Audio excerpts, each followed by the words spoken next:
10 awesome movies. The Sea Inside. What does death mean? Does death mean freedom? Is life a right or an obligation? The movie is about Romano who cannot move his body because of an accident. He has been a quadriplegic for 28 years. People still love him, care for him, and their life revolves around him. But Romano wants to die because he's completely dependent on people for everything. But the law doesn't allow him to kill himself. Can euthanasia be a crime, particularly in this scenario? It's a beautiful movie. A Separation. Asghar Farhadi makes us roam endlessly in the complicated lives of a group of people. There is no essence, no meaning, just like life, simple and pure. His films are like onions. They peel one layer at a time of characters, their situation, story, and the complications. A Separation is not about sentimentalism or philosophical pretense, nor is it a morality tale, and yet an extremely beautiful, engaging, and very well deserved Oscar winning film. The Past. This is one more by Asghar Farhadi. Whatever we are today, our judgment, opinions, decisions, and perception is all because of our past. In fact, the minute we say I am, the next moment we become I was. And though the movie shows what is happening in the present, in a way it is all about the past, just like our lives. While the viewers wait for judgment, there is no end to Farhadi's movies. There are no epiphanies, no miracles, no preaching. As a director, Farhadi doesn't lead us to show who is good and who is bad. The viewers get the task to do that. Another really good movie by Asghar Farhadi is about Elly. What I like about Farhadi's storytelling is he's not force-feeding the audience with a set of preconceived ideas. Rather than asserting his own world vision, he opens a space in which the audience can involve themselves and evolve from consumers to independent thinkers. About Elly is simple, elegant, and yet incredibly complicated and tense. Lucia. Lucia is a Kannada movie. It is a romantic psychological thriller, which I thought is loosely based on Murakami's famous book that I had read a long time ago called Hard Boiled Wonderland and the End of the World. It is a very good book, by the way. I feel Indian regional cinema has touched a milestone with Lucia. The story is based on a fantastic idea. There is a twist that overturns the entire story. I loved its color treatment, colored and black and white. I strongly recommend this film to people who like experimental cinema. Elling. It is a gentle Norwegian comedy. It was nominated for Academy Award for Best Foreign Movie.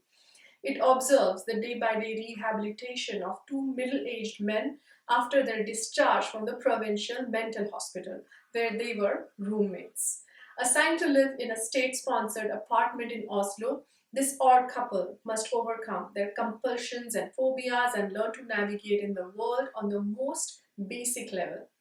They are simply misfits who have been given an opportunity to blend into the world around them. It is a different plot, it is very well directed, and the actors are amazing.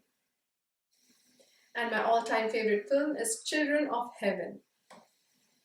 It is a vivid tale of a small brother and sister who have to share one pair of trainers when the brother gormlessly manages to lose his sister's shoes. This is a gentle film made with simplicity and grace. It shows the harsh reality of life and yet there is humor. I have watched this movie several times. This movie evoked emotions in me as no other film did. If you have bonded with your siblings through laughter and tears and caring and sharing and some more laughter, then this movie is going to be a very sweet experience for you. Children of Heaven is probably Majid Majidi's most loved movie. But there is one more of his movie that I really liked. It is called The Color of Paradise. It is about a blind little boy who is in search of God. He thinks he cannot see God because he is blind. So he wants to touch everything around him to check if he can feel God. It is a little abstract kind of a movie and it probably symbolizes man's quest for finding the meaning of life. Tumbbad. It is an interesting mythological story draped in a horror presentation. It delivers superbly on many grounds. The entire atmosphere created is just spectacular. The locations, camera angles, and the beautiful narrative that made the story all the more intriguing. The storytelling, the concept, and the imagination is terrific. The movie hooks you to the screen from the very beginning and moves calmly, letting you enjoy the overall mystic flavor. The climax is unpredictable and quite enjoyable. I do not like horror or any type of scary monster movies, but this film is focused on the horror of human behavior than on creaking doors and the terror that lurks in the dark. I felt proud to see such movies being made in India. Keep them coming. What if we were immortal? Would we have been able to remember the details of our entire life? Would it still have been exciting? For how many days would we enjoy hobbies, jobs, relationships, and learning new things?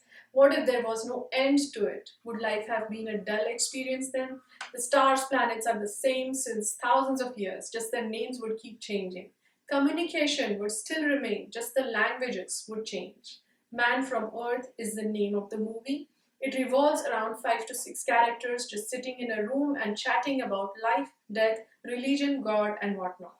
It's a wonderful movie, highest recommendation for Man from Earth. I hope you like these movies. Enjoy.